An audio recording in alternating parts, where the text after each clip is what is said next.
우리 이민 가면 네가 무슨 수로 찾겠니? 포기하고 열심히 살아라. 네 돈은 우리가 잘 써줄게. 고마워, 언니. 3년을 이역만리해서 남편 하나 믿고 버틴 아내에게 남편의 여자가 남긴 마지막 인사였습니다. 집도 통장도 심지어 제 이름까지 훔쳐 달아난 두 사람은 그렇게 웃고 있었습니다. 그날 밤 저는 눈물 대신 딱 한 통의 전화를 걸었습니다. 그리고 다음 날 무릎을 꿇고 살려달라 애원하던 사람은 다름 아닌 제 남편이었습니다. 과연 저는 그 하룻밤 사이에 무슨 준비를 해두었던 걸까요? 이야기 시작 전 저희 채널을 구독해 주시면 오늘 하루 큰 행운이 가득하시길 빌겠습니다. 오늘의 사연 시작합니다. 인천공항 입국장 자동문이 열리던 순간 저는 캐리어 2개를 밀며 제일 먼저 휴대전화부터 꺼냈습니다. 40살 3년 만에 귀국이었습니다. 미국 파견을 마치고 돌아오는 비행기 안에서 저는 내내 남편 얼굴만 떠올렸어요. 공항 게이트 앞에서 꽃 한 송이 들고 서 있을 사람, 아니 꽃은 못 사도 손이라도 흔들며 웃어줄 사람. 3년 전 저를 배웅하며 눈시울을 붉히던 그 표정 그대로일 거라 믿었습니다. 전화를 걸었습니다. 신호음이 길게 이어졌어요. 1번, 2번, 3번. 받지 않았습니다. 비행기가 연착돼서 서운했나? 일이 바빠서 못 나왔나? 저는 애써 마음을 다독이며 다시 걸었습니다. 그런데 이번엔 신호음조차 없이 기계처럼 무미건조한 안내음이 흘러나왔습니다.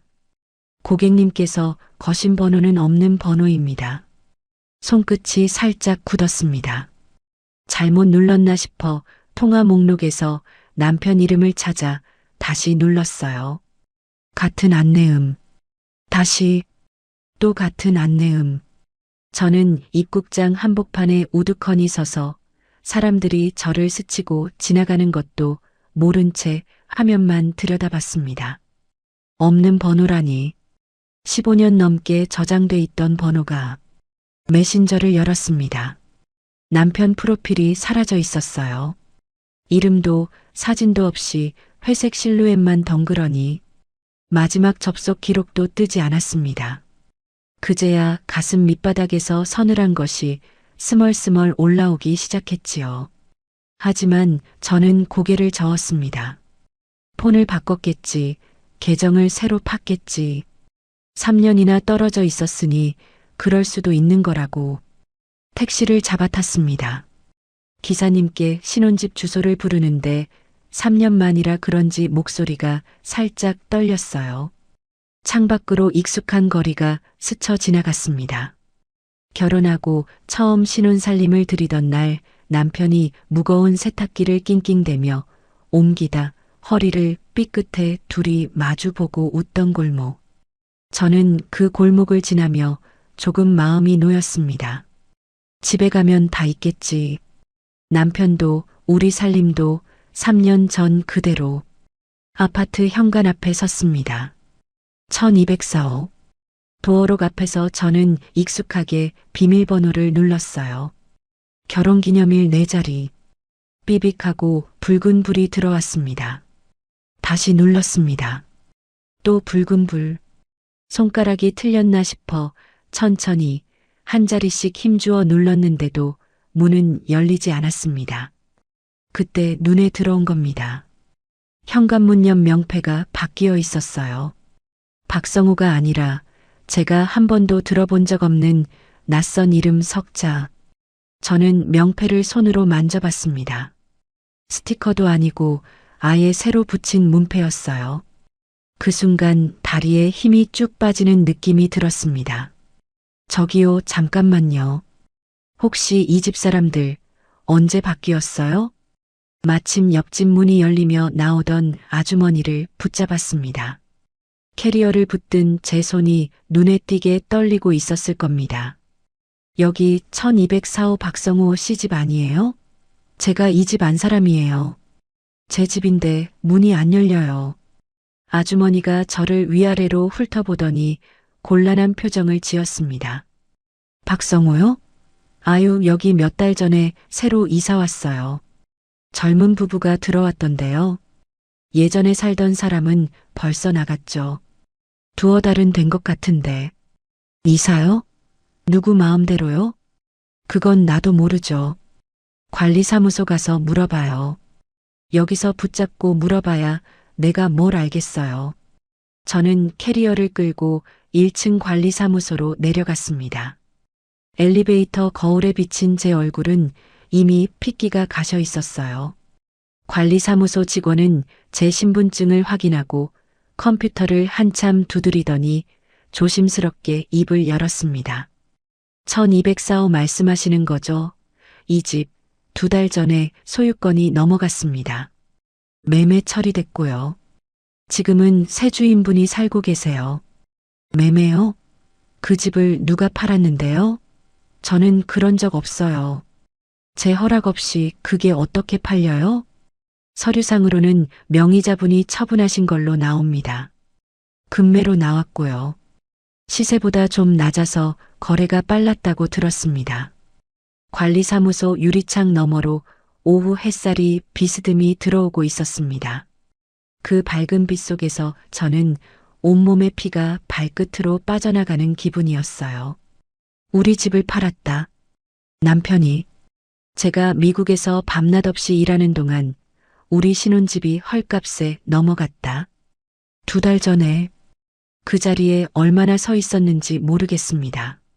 직원이 저를 걱정스럽게 쳐다볼 때쯤 저는 겨우 정신을 차리고 은행 어플을 열었어요.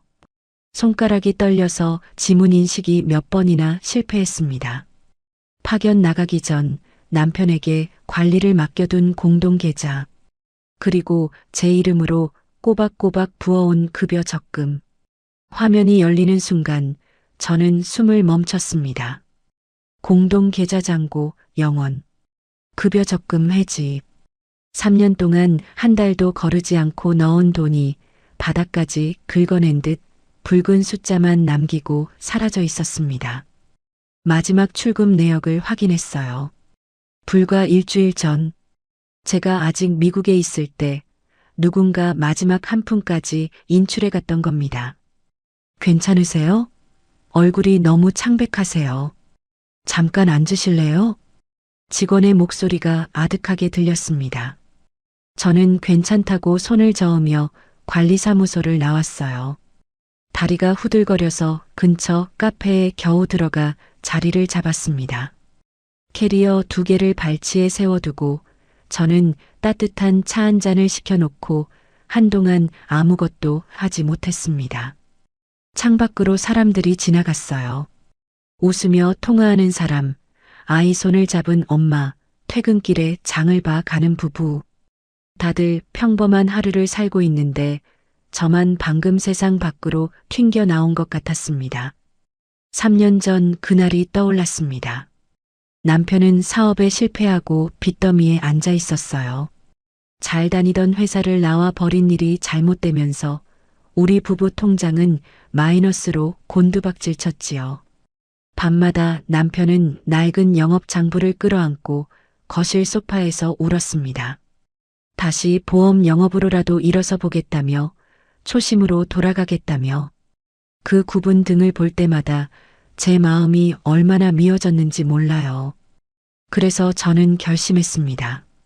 회사에서 미국 파견자를 뽑는다는 공고가 났을 때 국내 급여의 2배에 달하는 파견 수당을 보고 손을 들었어요. 기혼 여성이 3년씩이나 해외로 나가는 건 흔한 일이 아니었지만 저는 이 돈이면 빚을 갚고 우리 가정을 다시 세울 종잣돈이 되겠다고 믿었습니다. 물론 제 커리어에도 큰 발판이 될 기회였지요. 하지만 저를 그 먼 곳까지 끌고 간 진짜 이유는 언제나 우리 둘의 미래였습니다. 떠나기 전날 밤 저는 남편에게 제 월급 통장과 신용카드, 집 관리 권한까지 전부 맡겼습니다. 자기 기죽지 마. 다시 일어나면 돼. 초기 영업비 필요하면 이 카드 써. 내가 저쪽에서 버는 돈도 다 보낼게. 우리 둘이 다시 시작하자. 나 자기 믿고 가는 거야. 남편은 제 손을 꼭 잡고 눈물을 글썽였어요. 미안하다고, 고맙다고, 자기가 꼭 갚겠다고. 저는 그 말을 3년 내내 가슴에 품고 살았습니다. 화상 통화가 잘 안 돼도, 목소리가 대면대면해도 그이가 영업 뛰느라 바쁜 거라고만 생각했어요. 돌이켜보면 이상한 신호는 있었습니다. 귀국 며칠 전부터 연락이 뜸해졌지요. 카톡을 보내도 하루 뒤에나 짧게 답이 왔고 통화는 자꾸 미뤄졌어요. 저는 서프라이즈로 갑자기 들어가면 좋아하겠지 하며 오히려 도착 날짜를 정확히 알리지 않았습니다. 그게 그 사람에게는 도망칠 시간을 벌어준 셈이었던 겁니다. 차가 다 식었습니다. 저는 발치의 캐리어를 열어 서류 사본처를 꺼냈어요. 파견 전 만일을 대비해 남편에게 넘긴 서류들을 복사해둔 파일이었습니다. 한 장 한 장 넘기던 제 손이 어느 페이지에서 멈췄어요. 위임장, 그리고 인감 관련 서류. 제가 분명히 집 관리에 필요하면 쓰라며 건넸던 종이들. 저는 그 서류의 날짜와 내용을 천천히 읽어 내려갔습니다. 그러다 문득 등줄기가 서늘해졌어요. 이 위임장이면, 이 인감이면 집을 팔 수도 있었겠구나. 계좌를 정리할 수도 있었겠구나. 제 명의로, 제 권한으로. 떨리는 손을 무릎 위에 얹고 저는 크게 숨을 들이쉬었습니다. 눈물이 왈칵 쏟아질 것 같았지만 이상하게도 울음보다 먼저 머릿속이 차갑게 정리되기 시작했어요. 울어서 될 일이 아니었습니다. 지금 제가 할 수 있는 건 무너지는 게 아니라 무엇이 어디서부터 어긋났는지 하나씩 확인하는 것뿐이었지요. 그날 밤 저는 친정으로 갔습니다. 갈 곳이 거기밖에 없었어요. 엄마는 저를 보자마자 무슨 일이냐며 놀랐지만 저는 차마 다 말하지 못하고 그저 잠깐 신세 지겠다고만 했습니다. 좁은 방에 캐리어를 부려놓고 저는 불을 끈 채 휴대전화 화면만 밝혔어요. 남편이 마지막으로 제게 보낸 사진 한 장이 있었습니다. 2달쯤 전 요즘 영업 잘 돼. 괜한 걱정하지 말고 당신 일이나 잘해. 나도 내 살 길 찾고 있으니까. 라며 보내온 식당 사진. 그때는 무심코 넘겼는데 저는 그 사진을 손가락으로 확대해 봤습니다. 최고급 오마카세 식당. 하얀 대리석 테이블 위에 와인잔 2개가 부딪히고 있었어요. 남편의 손, 그리고 맞은편에서 잔을 든 낯선 여자의 손. 손목에는 값비싼 시계가, 옆자리에는 반짝이는 명품 가방이 놓여 있었습니다. 그 손톱, 그 반지, 그 가방을 저는 오래도록 들여다봤습니다. 심장이 쿵쿵 뛰는데도 손끝은 오히려 차분해졌어요. 저는 서랍을 뒤져 형광펜을 하나 꺼냈습니다. 그리고 서류철을 다시 펼쳐 위임장에 적힌 날짜와 관리사무소에서 확인한 집 매매 시점에 노란 밑줄을 그었어요. 오마카세 사진과 함께 클리어 파일에 한 장씩 끼워 넣으며 저는 조용히 중얼거렸습니다. 언제부터였어? 대체 어디서부터 나를 속인 거야? 3년간 이역만리에서 지켜온 믿음이라는 둑이 소리 없이 무너져 내리고 있었습니다. 콸콸 쏟아지는 게 아니라 발밑에서부터 조용히 젖어드는 물처럼. 저는 그 물이 발목까지 차오르는 걸 느끼면서도 이상하리만치 울지 않았어요. 창밖으로 희미하게 새벽빛이 밝아오고 있었습니다. 밤을 꼬박 새운 겁니다. 저는 클리어 파일을 덮고 무릎을 끌어안은 채 그 푸르스름한 빛을 바라봤어요. 슬픔은 나중에 실컷 울면 되는 거였습니다. 지금 제가 해야 할 일은 따로 있었어요. 무엇이 사라졌는지, 누가 가져갔는지, 어떤 종이와 어떤 숫자가 그 증거로 남아있는지, 흐트러진 감정 대신 사실관계부터 하나씩 되짚기로 저는 그 새벽에 마음먹었습니다. 돌아온 집은 없었고 통장은 텅 비어 있었으며 남편은 어떤 여자와 함께 사라졌습니다. 하지만 저는 아직 제 이름과 제 머리와 제 두 손을 가지고 있었지요. 그거면 충분하다고 그 새벽에 저는 생각했습니다. 복직 첫날이었습니다. 3년 만에 돌아온 사무실은 낯설면서도 익숙했어요.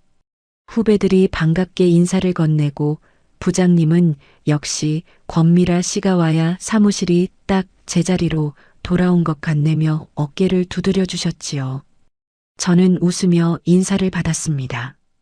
밤새 무너진 사람처럼 보이지 않으려고 아침에 거울 앞에서 몇 번이나 표정을 연습하고 나온 참이었어요. 책상에 앉자마자 저는 컴퓨터를 켜는 대신 휴대전화부터 꺼냈습니다. 점심시간이 되어도 밥을 먹으러 가지 않았어요. 후배가 선배, 식사 안 하세요? 얼굴도 안 좋아 보이시는데요. 하고 물었지만 저는 처리할 게 좀 있다며 손을 저었습니다. 사람들이 우르르 빠져나가 텅 빈 사무실에서 저는 은행 어플을 열고 지난 3년간의 계좌 출금 내역을 처음부터 하나씩 훑기 시작했지요. 파견 초기까지는 정상이었습니다. 관리비, 보험료, 마트 결제, 남편이 영업비로 쓴 듯한 자잘한 지출들. 저는 이 정도야 당연히 쓸 수 있는 돈이라 여겼어요. 그런데 손가락으로 화면을 밀어내려가던 어느 시점부터 숫자의 결이 달라지기 시작했습니다. 정체 모를 식당 이름이 등장했어요. 한 끼에 수십만 원. 처음엔 한 달에 한두 번이던 게 점점 주말마다 찍혔습니다. 고급 백화점, 명품 편집쇼, 이름도 낯선 호텔 라운지. 수백만 원이 일시불로 빠져나간 내역이 붉은 마이너스로 화면을 가득 채웠어요. 저는 스크롤을 멈추고 그 숫자들을 오래도록 노려봤습니다. 이게 다 어디로 간 돈인가? 누구와 먹고 누구에게 사준 물건인가? 그러다 문득 한 기억이 떠올랐습니다. 파견 1년쯤 됐을 무렵이었어요. 남편이 화상 통화 중에 다급하게 부탁을 했었지요. 자기 미안한데 신분증 사본이랑 공인인증서 정보 좀 보내줘. 세금 공제받을 게 있는데 당신 명의로 해야 된대. 집 관리비도 다시 걸어야 하고 이런 것까지 내가 일일이 말해야 하니까 나도 힘들어. 저는 아무 의심 없이 신분증 앞뒷면을 찍어 보냈습니다. 인증서 정보까지 순순히 넘겼어요. 먼 타국에서 집안일을 대신 처리해주는 남편이 오히려 고마웠으니까요. 그이가 귀찮게 해서 미안해. 그래도 집안일은 내가 다 맡고 있잖아. 고할 때 저는 무슨 소리야. 자기가 더 고생이지. 나 없는데 혼자 다 챙기느라 힘들겠다. 하고 웃기까지 했습니다. 그 웃음이 지금 와서 이렇게 목에 걸릴 줄은 몰랐어요. 내역을 캡처하고 폴더에 정리하고 있는데 휴대전화가 울렸습니다. 친정 동네 번호였어요. 불길한 예감에 저는 얼른 받았습니다. 미라야, 큰일 났어. 내 엄마가 허리를 아예 못 펴. 지금 응급실로 실려가셨어. 이웃 아주머니의 다급한 목소리였습니다. 허리 디스크가 터졌다고, 지금 병원으로 가고 있다고. 저는 자리에서 벌떡 일어났어요. 부장님께 사정을 말씀드리고 반차를 낸 뒤 택시를 잡아타고 병원으로 달렸습니다. 가는 내내 남편의 지인들에게 전화를 돌렸어요. 그의 소식이라도 아는 사람이 있을까 싶어서요. 대부분 번호가 바뀌었거나 받지 않았지만 예전에 남편과 같은 회사를 다녔다는 옛 동료 한 분이 겨우 전화를 받았습니다. 아, 성우 형이요? 형 회사 그만둔 지 꽤 됐어요. 이민 준비한다고 사직서 냈는데요. 형수님, 정말 못 들으셨어요? 이민이요? 그게 무슨 말이에요? 저는 아무 말도 못 들었어요. 수화기 너머로 잠깐 침묵이 흘렀습니다. 뭔가 말을 고르는 눈치였어요. 저기 제가 이런 말 해도 되는지 모르겠는데요. 형이 요즘 젊은 여자분이랑 계속 같이 다녔어요. 회사 근처에서도 몇 번 봤고요. 사람들한테는 돈 문제는 다 정리했다. 이제 뜨기만 하면 된다고 했어요. 저는 당연히 형수님도 아시는 줄 알았습니다. 택시 창문에 이마를 기댄 채 저는 아무 말도 하지 못했습니다. 돈 문제를 다 정리했다. 그 말이 무슨 뜻인지 저는 이미 알고 있었어요. 우리 집을 팔고 제 통장을 비운 게 바로 그 정리였던 겁니다. 병원 응급실에 도착하니 엄마는 침대에 누워 신음하고 계셨어요. 진통제를 맞고도 얼굴을 찡그리며 아이고, 허리야 숨만 쉬어도 아프다를 연발하셨지요. 저를 보자마자 엄마는 아픈 와중에도 제 걱정부터 하셨습니다. 미라야, 왔냐? 나는 괜찮다. 너 회사는 어쩌고 왔어? 서방은? 성우는 왜 같이 안 왔냐? 저는 차마 대답을 못하고 엄마 손만 꼭 잡았습니다. 시장 바닥에서 수십 년을 좌판 놓고 장사하신 손이었어요. 마디마디 굵어지고 손톱은 갈라진 평생 쉬어본 적 없는 손. 저는 그 손을 문지르며 겨우 회사에서 바로 온 거야. 엄마는 그런 걱정하지 마. 지금은 엄마 몸부터 봐야지. 하고 얼버무렸습니다. 입원 수속을 밟으러 수납창구로 갔어요. 직원이 검사비와 입원 보증금을 안내해 주기에 저는 지갑에서 신용카드를 꺼내 내밀었습니다. 그런데 잠시 후 직원이 곤란한 얼굴로 카드를 다시 돌려주더군요. 고객님, 죄송합니다. 이 카드 승인이 안 됩니다. 한도 초과로 뜨네요. 네, 한도 초과요? 그럴 리가 없는데요. 혹시 다른 카드 있으세요? 지금 이 카드로는 결제가 어렵습니다. 저는 멍하니 서 있었습니다. 3년 전 남편에게 맡긴 카드였어요. 제 이름으로 발급된 신용카드가 누군가 한도 끝까지 긁어놓아서 정작 저는 엄마 병원비 한 푼 결제할 수 없게 된 겁니다. 뒤통수를 3개 얻어맞은 것처럼 귀가 멍했어요. 수납 창구 앞에서 저는 카드를 든 채 뒤에 줄 선 사람들의 시선을 느끼며 얼굴이 화끈거렸습니다. 결국 회사 후배에게 전화를 걸어 급하게 돈을 빌렸어요. 계좌로 병원비를 받아 겨우 수납을 마치고 저는 엄마가 옮겨진 입원 병실로 올라갔습니다. 6명이 함께 쓰는 병실 구석, 엄마 침대 옆 보호자용간이 의자에 저는 쪼그려 앉았어요. 링거 방울이 똑똑 떨어지는 소리가 유난히 크게 들렸습니다. 엄마는 진통제에 취해 얕은 잠에 드셨어요. 잠결에도 아이고 하고 앓는 소리를 내실 때마다 저는 이불을 여며들이며 입술을 깨물었습니다. 문득 3년 전 결혼할 때가 떠올랐어요. 신혼집 전세를 구하는데 돈이 모자랐지요. 엄마는 아무 말 없이 통장을 하나 내미셨습니다. 시장에서 30년 넘게 한 푼, 2푼 모은 돈이었어요. 이거 큰 돈은 아니다. 그래도 보탰어라. 우리 딸 번듯한 집에서 살아야지. 사위한테도 기죽지 말고 사랑받고 살아야 한다. 그때 엄마가 하신 말씀이 아직도 귀에 생생합니다. 사위한테 무시당하지 말라고, 기죽지 말라고. 그 돈이 우리 신혼집 전세금의 절반이 됐어요. 저는 그 돈을 받으며 엄마 앞에서 꼭 갚겠다고 다짐했었지요. 그런데 지금 그 전세금은 어디로 갔을까? 집이 팔렸으니 전세 보증금이든 매매 대금이든 어디론가 흘러갔을 텐데. 저는 병실 구석에서 다시 휴대전화를 꺼냈습니다.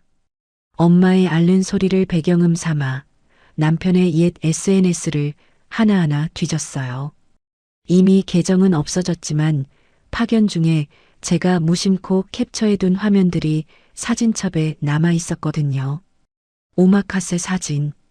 저는 그 사진의 촬영 날짜 정보를 확인했습니다. 그리고 은행 어플로 넘어가 제 카드로 결제된 고액 영수증 내역과 하나씩 대조했어요. 손끝이 미세하게 떨렸습니다. 오마카세 사진이 찍힌 날짜와 제 카드에서 60만 원이 넘는 식당 결제가 빠져나간 날짜가 정확히 겹쳤습니다. 숨이 턱 막혔어요. 저는 다른 사진을 열었습니다. 그 여자가 든 명품 가방. 확대해서 브랜드와 모델을 확인하고 다시 카드 내역으로 넘어갔지요. 몇 달 전 유명 백화점에서 수백만 원이 일시불로 빠져나간 결제가 있었습니다. 가방 하나 값으로 딱 맞는 금액이었어요. 제 돈으로 먹은 밥, 제 돈으로 산 가방, 제가 미국에서 새벽까지 야근하며 번 돈으로 그 두 사람은 와인잔을 부딪히고 있었던 겁니다. 엄마가 시장 바닥에서 허리 굽혀 벌어보태준 전세금이 어쩌면 그 명품 가방 손잡이에 매달려 있는지도 몰랐어요. 바로 그때 엄마가 잠결에 크게 앓으셨습니다. 아이고 허리야 나 좀 일으켜 다오하는 거친 숨소리가 병실 정적을 갈랐어요. 저는 고개를 들어 엄마의 굽은 등을 바라봤습니다. 이불 밖으로 드러난 그 등이 평생 무거운 짐을 이고 진 세월만큼 둥글게 휘어 있었지요. 그 순간 제 안에서 무언가가 딱 하고 부러지는 소리가 났습니다. 눈물이 아니었어요. 눈물은 이미 첫날 밤에 다 말라버린 것 같았습니다. 대신 손끝에서 발끝까지 차갑게 굳어가는 감각. 저는 주먹을 꽉 쥐었어요. 손톱이 손바닥을 파고드는데도 아프지 않았습니다. 저는 병실을 나와 복도 벤치에 앉았어요. 그리고 휴대전화에 남편 옛 SNS 사진을 전부 캡처했습니다. 한 장도 빠짐없이요. 클라우드에 백업하고 날짜 대조라는 이름으로 새 폴더를 만들어 통장 내역과 나란히 정리하기 시작했습니다. 언제 어디서 얼마를 썼는지, 그날 그 사진은 어디서 찍혔는지, 흩어져 있던 조각들이 하나의 그림으로 맞춰지고 있었어요. 한참 화면을 들여다보는데 복도 유리창에 제 얼굴이 비쳤습니다. 창백하지만 이상하게 차분한 얼굴. 저는 그 얼굴을 잠시 바라봤어요. 3년 전 공항에서 남편을 배웅하며 눈물 찢던 여자는 거기 없었습니다. 지나가던 간호사가 보호자님 괜찮으세요? 얼굴이 많이 안 좋으세요? 하고 물었어요. 저는 괜찮다고 고개를 끄덕였습니다. 실제로 괜찮았어요. 슬퍼할 시간조차 아까웠으니까요. 울고 주저앉아 있기엔 저 두 사람이 지금 이 순간에도 제 돈으로 어딘가에서 즐거워하고 있을 테니까요. 병실로 돌아가기 전 저는 마지막으로 오마카세 사진을 다시 열었습니다. 와인잔 너머로 흐릿하게 잡힌 남편의 옆얼굴. 웃고 있었어요. 3년간 저를 향해 한 번도 보여준 적 없던 세상 근심 하나 없는 그런 웃음을요. 저는 화면 속 남편의 얼굴을 오래도록 노려봤습니다. 그리고 조용히 화면을 껐어요. 실컷 웃어도 웃을 수 있을 때 많이 웃어. 이제 그 웃음 내가 멈춰줄 테니까. 혼잣말이 저도 모르게 입 밖으로 새어나왔습니다. 병실로 돌아가는 제 걸음은 응급실로 달려올 때와는 완전히 달라져 있었어요. 무너진 사람의 걸음이 아니라 이제 막 무언가를 시작하려는 사람의 걸음이었지요. 며칠 뒤였습니다. 퇴근길에 친정에 들렀다가 저는 우편함에 두툼한 우편물이 꽂혀 있는 걸 봤어요. 통신사 로고가 찍힌 봉투였습니다. 친정 주소로 온 제 앞으로의 우편물. 이상했지요. 저는 이 통신사에 가입한 적이 없었거든요. 봉투를 뜯는 손끝에 벌써 서늘한 예감이 스쳤습니다. 상세 청구서였어요. 최신형 스마트폰 단말기 할부금, 무제한 요금제, 그리고 소액 결제 내역까지 한 달에 수십만 원이 찍혀 있었습니다. 명의자란에는 또렷하게 제 이름 석자, 권미라. 청구서 맨 아래 결제 계좌를 확인하니 제 급여 통장에서 자동이체로 빠져나가고 있었어요. 파견 중 내내 제가 미국에서 이 통신사 이름조차 모르고 살던 그 시간에요. 봉투를 든 채 저는 현관 앞에 우두커니 섰습니다. 안방에서는 허리 보호대를 찬 엄마가 밀어왔냐? 밥은 먹었고? 하고 부르셨어요.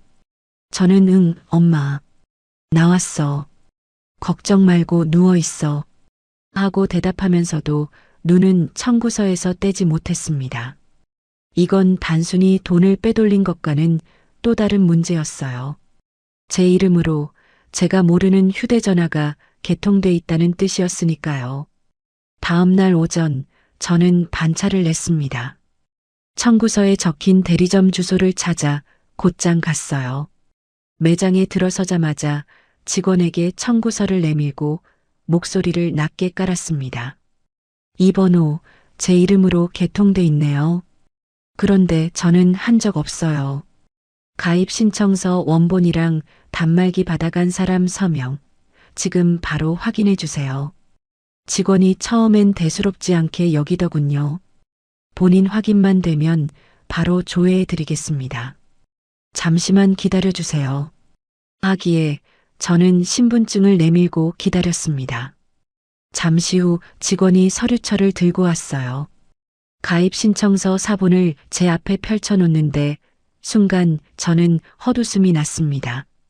서류에는 제 신분증 사본이 붙어 있었어요.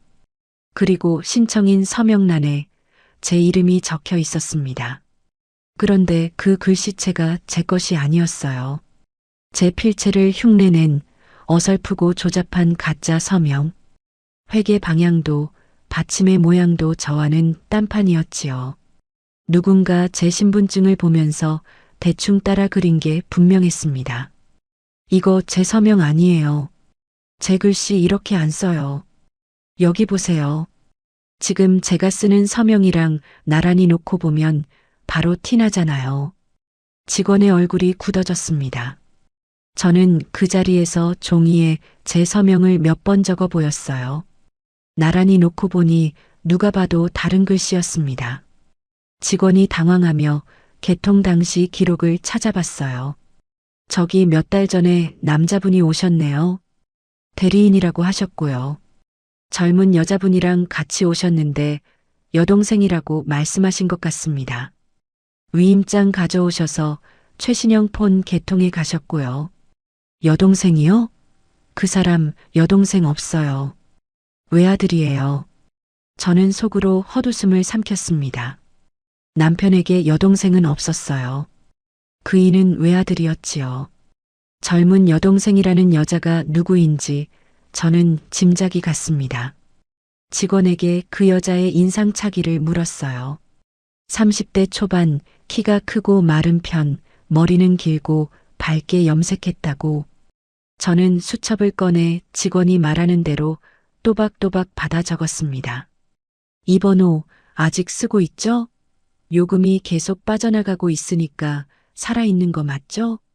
네, 아직 사용 중입니다. 통화도 있고 데이터 사용 기록도 계속 나오고 있습니다. 그 말에 저는 오히려 마음이 서늘하게 가라앉았습니다. 남편 본인 번호는 이미 끊겨서 흔적조차 사라졌어요. 하지만 제 이름으로 도용해 개통한 이 회선만은 여전히 살아 있었습니다. 요금이 제 통장에서 꼬박꼬박 빠져나가는 살아있는 단서.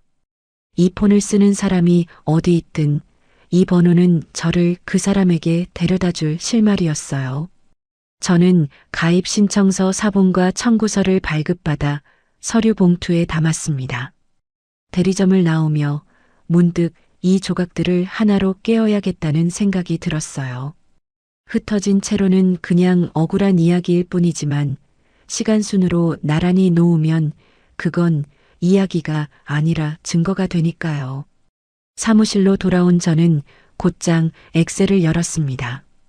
파견 기간 3년치 통장 거래 내역, 카드 결제일과 결제처, 집 매매 시점, 그리고 파견 중에 남편이 제게 화상통화나 메시지로 보고했던 일정들. 캘린더에 메모해둔 것, 메신저에 남아있는 대화. 흩어져 있던 걸 전부 끌어모아 하나의 거대한 표에 채워넣기 시작했어요. 날짜를 세로 축에 놓고 그날 무슨 일이 있었는지를 가로로 펼쳤습니다. 남편이 이번 주말엔 집 정리 좀 해야 해. 당신은 신경 쓰지 마. 했던 날. 그날 통장 내역을 찾아봤어요. 서울 외곽의 어느 펜션에서 결제가 찍혀 있었습니다. 회사 워크숍 간다. 일 때문에 어쩔 수 없어. 덧날엔 강원도 어느 고급 레스토랑 영수증이 있었어요. 빈칸이 하나씩 채워질수록 흐릿하던 그림이 선명해졌습니다. 집 관리하느라 정신없어라던 시기마다 어김없이 외곽 펜션과 호화 레스토랑 결제가 반복됐어요. 특히 주말이 문제였습니다. 금요일 저녁 특정 지역 카페에서 시작해 토요일 낮 고급 식당, 저녁엔 또 다른 펜션. 두 사람이 어디서 만나고 어디로 향했는지 결제 내역만으로 동선이 그대로 그려졌지요. 저는 표를 인쇄해서 책상에 펼쳐놓고 형광펜으로 색을 칠했습니다. 데이트로 의심되는 지출은 붉은색, 명품 결제는 노란색, 이상한 현금 인출은 파란색. 화면이 종이가 온통 붉게 물들어갔어요. 그 붉은 칸들이 하나씩 늘어날 때마다 제가 이역만리에서 남편을 믿고 아끼며 보낸 3년의 세월이 얼마나 철저히 농락당했는지가 숫자로 증명됐습니다. 이상한 일이었어요. 그럴수록 눈물은 나지 않았습니다. 오히려 손이 차분해졌지요.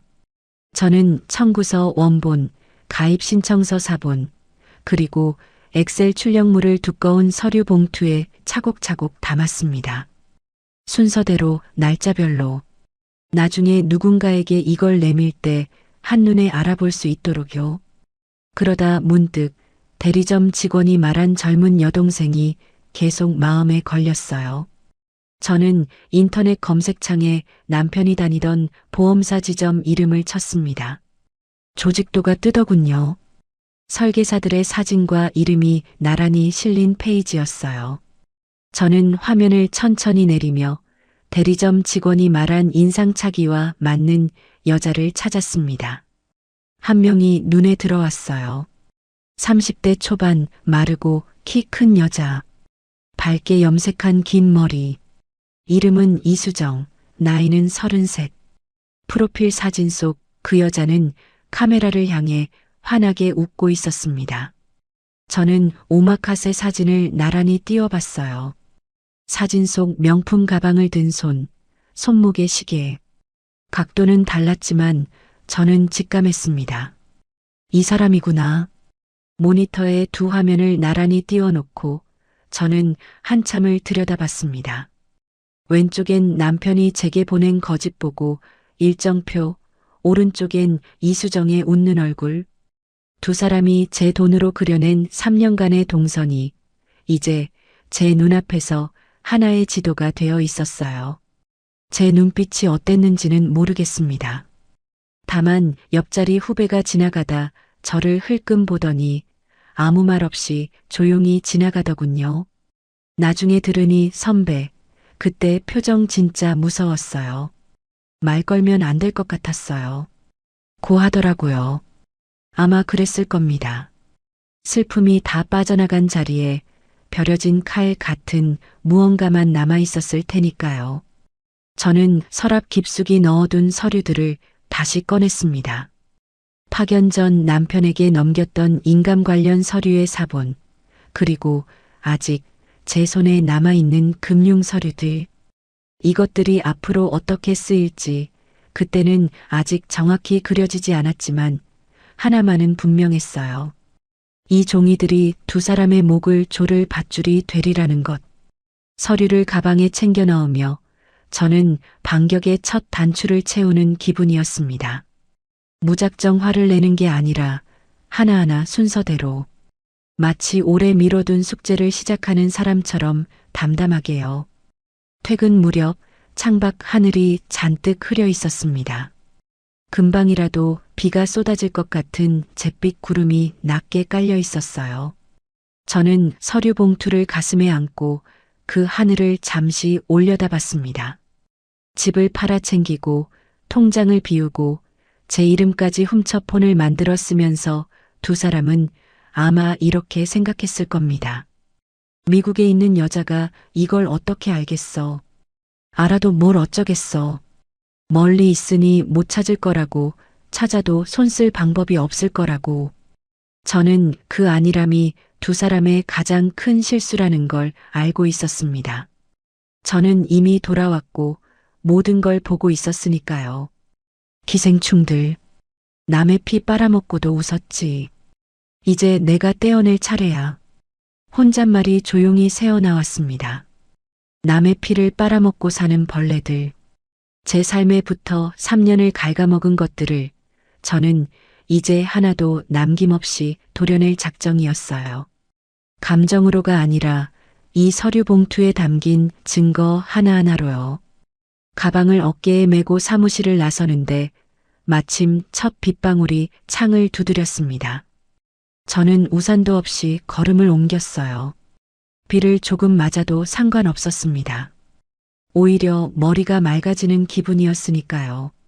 다음에 무엇을 해야 할지 저는 이미 알고 있었습니다. 두 사람이 자주 드나든다는 카페를 알아내는 건 어렵지 않았습니다. 엑셀에 정리해둔 결제 내역 중 주말마다 유독 자주 찍히던 카페가 하나 있었어요.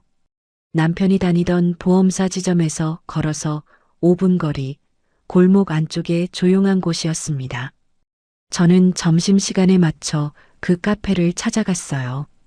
모자를 눌러쓰고 마스크로 얼굴을 반쯤 가린 채 저는 창가에서 조금 비켜난 자리에 앉았습니다. 출입구가 잘 보이는 위치였어요. 따뜻한 아메리카노 한 잔을 시켜놓고 저는 문이 열릴 때마다 고개를 살짝 숙였습니다. 심장이 조금 빨리 뛰었지만 손은 이상하리만치 차분했어요. 12시 반쯤이었을 겁니다. 문에 달린 종이 딸랑 하고 울렸어요. 저는 눈만 들어 입구를 봤습니다. 말끔한 정장 차림의 남자가 들어오고 있었어요. 3년 만에 보는 남편이었습니다. 얼굴이 훤해졌더군요. 살도 오르고 피부도 좋아지고 시계는 처음 보는 값비싼 것으로 바뀌어 있었습니다. 빚더미에 앉아 낡은 장부를 끌어안고 울던 사람이라고는 믿기지 않을 만큼이요. 그 옆에는 여자가 있었습니다. 조직도에서 봤던 이수정, 33. 남편의 팔짱을 낀 채였어요. 손에는 제 카드로 결제된 게 분명한 그 명품 가방이 들려 있었습니다. 오마카세 사진 속에서 봤던 바로 그 가방. 두 사람은 다정하게 웃으며 제자리에서 두 테이블 떨어진 창가에 앉았어요. 저는 메뉴판을 세워 얼굴을 가렸습니다. 그리고 휴대전화를 꺼내 녹음 앱을 켰어요. 화면 밝기를 최대한 낮추고 폰을 테이블 가장자리 두 사람 쪽을 향해 슬며시 밀어두었습니다. 손이 살짝 떨렸어요. 들키면 어쩌나 싶어 심장이 쿵쿵 뛰었지만 저는 최대한 아무렇지 않은 척 커피잔을 들었습니다. 두 사람의 목소리가 어렵지 않게 들렸어요. 카페가 붐비지 않았고 두 사람은 목소리를 낮출 생각조차 없었으니까요. 세상에 거리낄 게 하나도 없는 사람들처럼요. 수정이 가방에서 휴대전화를 꺼내 테이블에 올려놓았습니다. 최신형 스마트폰. 제 이름으로 개통된 바로 그 폰이었어요. 액정을 톡톡 두드리며 수정이 남편에게 몸을 기댔습니다. 오빠, 이 폰 진짜 잘 뽑았다. 카메라 화질 봐. 이번 여행 가서 사진 엄청 찍을 거야. 많이 찍어. 원 없이 찍어. 남편이 느긋하게 웃으며 커피를 마셨어요. 저는 잔을 든 채 숨을 죽였습니다. 근데 오빠, 이 폰 진짜 오빠 와이프 명의로 돼 있는 거 맞아? 나중에 문제 안 생겨? 문제는 무슨? 걔가 어떻게 알아? 지금 미국에서 헌물 켜고 있을 텐데. 그 말에 수정이 까르르 웃었습니다. 저는 커피잔을 쥔 손에 힘이 들어갔어요. 하긴 그 나이 먹도록 남편만 믿고 미국까지 가서 뼈 빠지게 돈 벌어다 바치는 거 보면 참 순진하다, 순진해. 돈줄 하나는 진짜 기가 막히게 대주더라. 뭐랄까, 걸어다니는 현금 인출기, 카드 넣으면 돈 나오는. 수정의 목소리에 웃음이 잔뜩 배어 있었습니다. 저를 걸어다니는 ATM에 비유하며 그 여자는 아주 신이 나서 소리내어 비웃었어요. 저는 마스크 안에서 이를 악물었습니다. 헛구역질이 목까지 치밀어 올랐지만 저는 커피를 한 모금 삼키며 억눌렀습니다. 지금 이 순간 저 목소리 하나하나가 제 폰에 고스란히 담기고 있었으니까요. 됐고, 이제 곧 다 끝나. 이민 서류 거의 마무리됐어. 남편이 목소리를 낮추며 말했습니다. 낮췄다지만 제 귀엔 또렷하게 들렸어요. 집도 정리했고, 통장도 다 비웠고, 걔 명의로 된 것도 이제 우리가 알아서 쓰면 돼. 어차피 이민 가버리면 걔가 무슨 수로 우리를 찾아 나라 밖으로 나가는데. 마음 놓으라니까. 진짜 오빠 대단하다. 어떻게 그렇게 감쪽같이. 내가 다 계획이 있었지. 걔가 미국 간다고 했을 때부터. 저는 그 말을 듣는 순간 눈앞이 아득해졌습니다. 걔가 미국 간다고 했을 때부터 제가 우리 가정을 위해서라며 이역만리로 떠나던 그 순간부터 이 사람은 이미 이 모든 걸 그리고 있었던 겁니다. 제 헌신이 시작되는 자리에서 이 사람의 배신도 함께 시작됐던 거예요. 두 사람은 이제 주말 여행 이야기로 넘어갔습니다. 수정이 들뜬 목소리로 제잘거렸어요. 오빠 가평 그 풀빌라 예약 확실히 된 거지? 독채로. 나 수영장 딸린데 아니면 안 가. 됐어. 독채에 개인 수영장까지 다 있는 대로 잡았어. 이번 주 토요일 체크인이야. 렌터카도 예약해놨고. 얼마짜리야 거기? 비싸겠다. 신경 쓰지 마. 하룻밤에 얼마든 뭐가 중요해. 어차피. 남편이 말을 흐리며 픽 웃었습니다. 수정이 그 뒤를 받았어요. 어차피 오빠 와이프 돈이지? 아, 정확히는 그 여자 엄마 돈이랬나? 시장에서 좌판하는 할머니가 딸 시집 간다고 보태준 전세금. 그것도 좀 남아있어서 이번에 싹 쓰는 거야. 두 사람이 마주보며 웃었습니다. 저는 그 순간 정말로 헛구역질이 올라와서 입을 틀어막았어요. 엄마가 시장 바닥에서 새벽부터 밤까지 좌판을 지키며 손톱이 갈라지도록 벌어 딸에게 쥐어준 돈. 그 돈이 지금 저 두 사람의 불륜 여행 자금으로 술안주로 웃음거리로 전락해 있었습니다. 지금 이 순간에도 병실에서 허리 보호대를 차고 앓고 계신 엄마의 그 돈이요. 손끝이 부들부들 떨렸습니다. 당장 일어나 저 테이블로 걸어가 뜨거운 커피를 두 사람 얼굴에 끼얹고 싶었어요. 하지만 저는 그러지 않았습니다. 지금 감정을 터뜨리면 지금까지 모은 모든 게 물거품이 될 테니까요. 저는 커피잔을 두 손으로 감싸 쥐고 떨리는 숨을 아주 천천히 골랐습니다. 두 사람은 이제 서로에게 디저트를 먹여주고 있었어요. 케이크를 포크로 떠서 상대 입에 넣어주며 웃는 모습을. 저는 등지고 앉아 더는 보지 않았습니다. 녹음 앱을 확인하니 시간이 넉넉히 흐르고 있었어요. 저는 조용히 녹음을 멈추고 파일을 곧바로 클라우드에 전송했습니다. 혹시라도 폰을 잃어버리거나 지워질까 봐요. 그리고 수첩을 꺼냈어요. 두 사람이 방금 흘린 정보를 하나도 놓치지 않고 적었습니다. 가평, 독채 풀빌라, 개인 수영장, 이번 주 토요일 체크인, 렌터카 예약. 필요한 건 다 얻었어요. 저는 남은 커피를 한 모금 마시고 발소리를 죽여 조용히 카페를 빠져나왔습니다. 두 사람은 여전히 서로에게 빠져 제가 바로 옆을 스쳐나가는 것도 몰랐어요. 회사로 돌아오는 길, 저는 예전에 남편과 함께 알던 지인에게 넌지시 연락을 넣어봤습니다.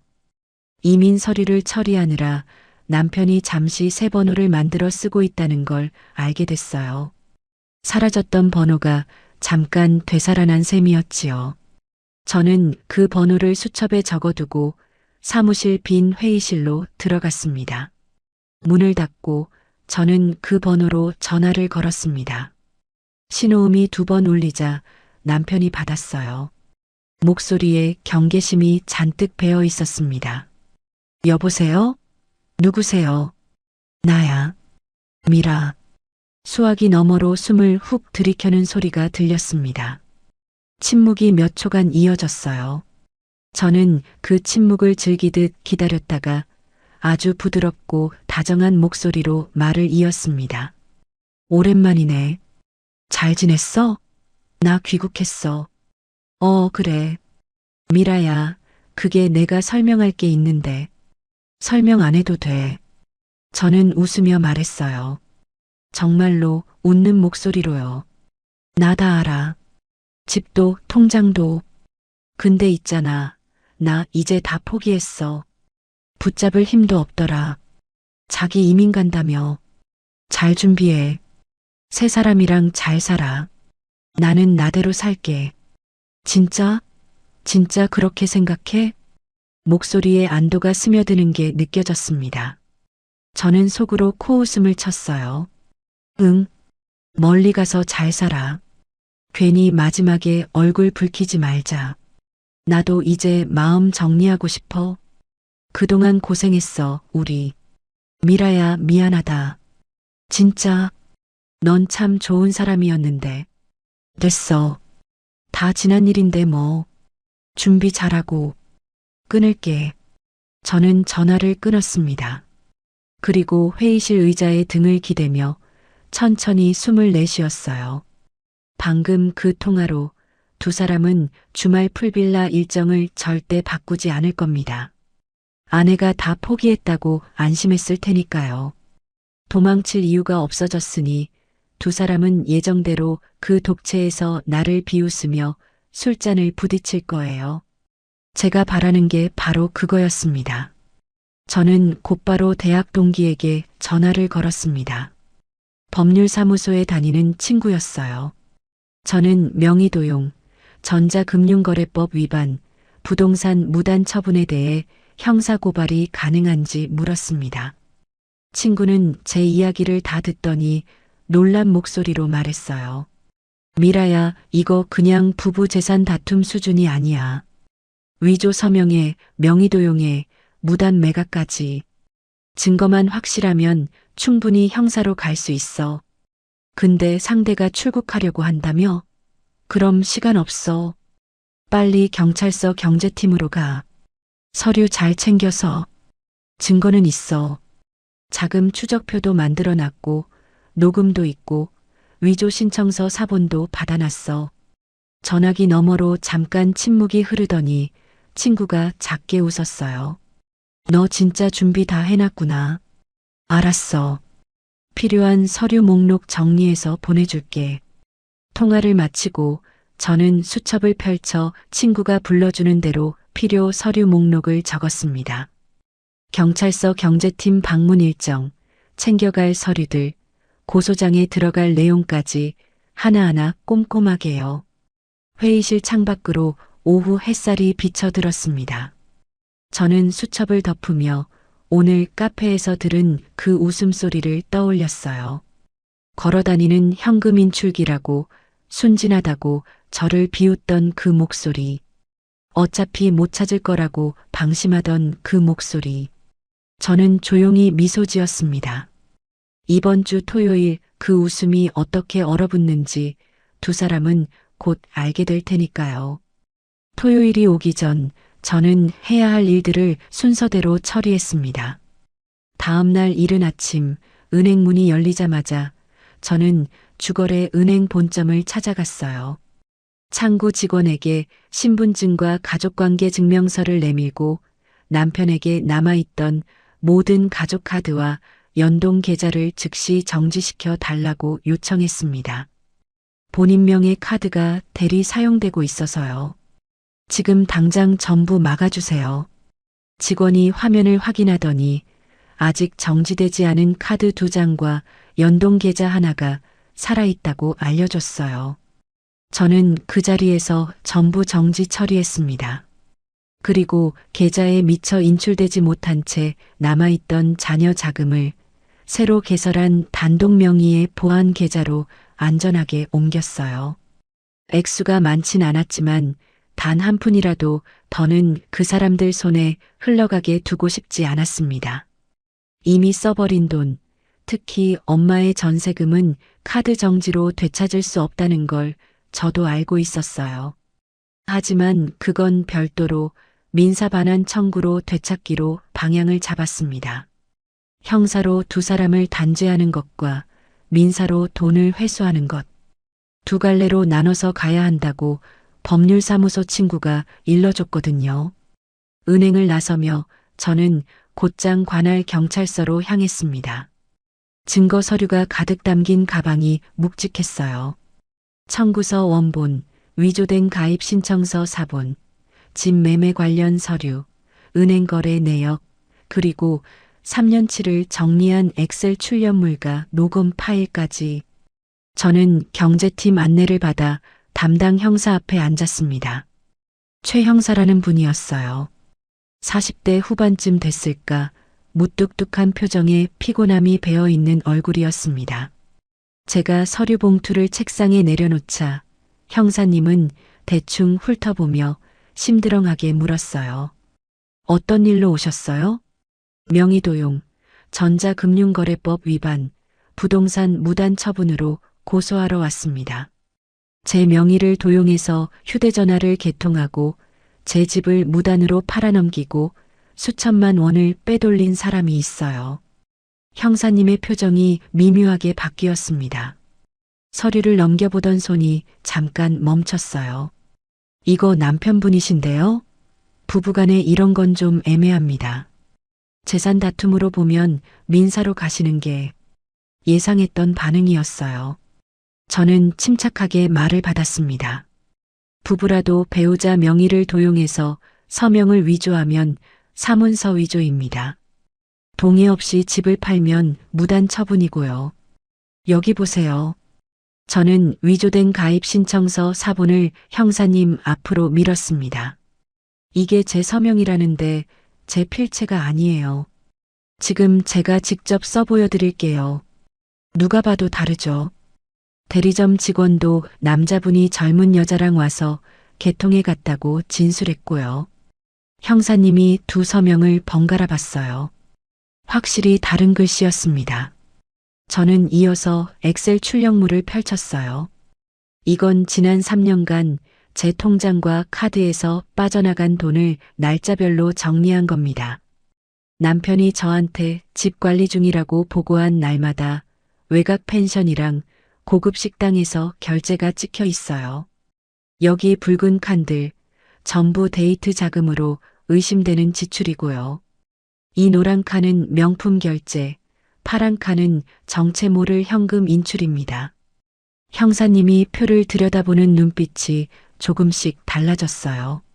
심드렁하던 얼굴에 점점 진지함이 스며들었습니다. 저는 마지막으로 휴대전화를 꺼내 녹음 파일을 재생했습니다. 카페에서 녹음한 두 사람의 목소리가 흘러나왔어요. 걔가 어떻게 알아? 미국에서 헛물 켜고 있을 텐데. 걸어다니는 현금 인출기. 이민 가버리면 무슨 수로 우리를 찾아? 그 여자 엄마 돈 이번에 싹 쓰는 거야. 형사님의 표정이 완전히 굳었습니다. 재생이 끝날 때까지 형사님은 아무 말 없이 듣기만 했어요. 이거 직접 녹음하신 겁니까? 네. 두 사람이 자주 가는 카페에서요. 제가 바로 옆 테이블에 있는 줄도 몰랐을 겁니다.